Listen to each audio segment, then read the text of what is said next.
This is an example demonstration showing our latest helmet camera. I'm going to demonstrate it with this ultrafire infrared illuminator. Let's turn it on, drop out the lights, just hold that in place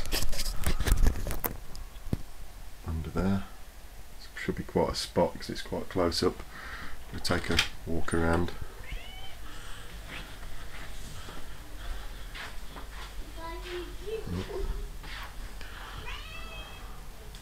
The distance.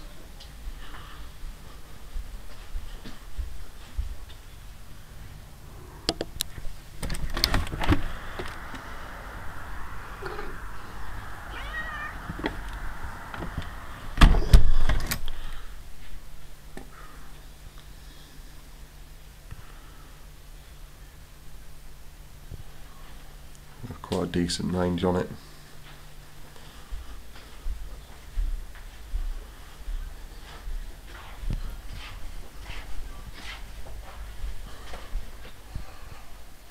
Back to the focus chart.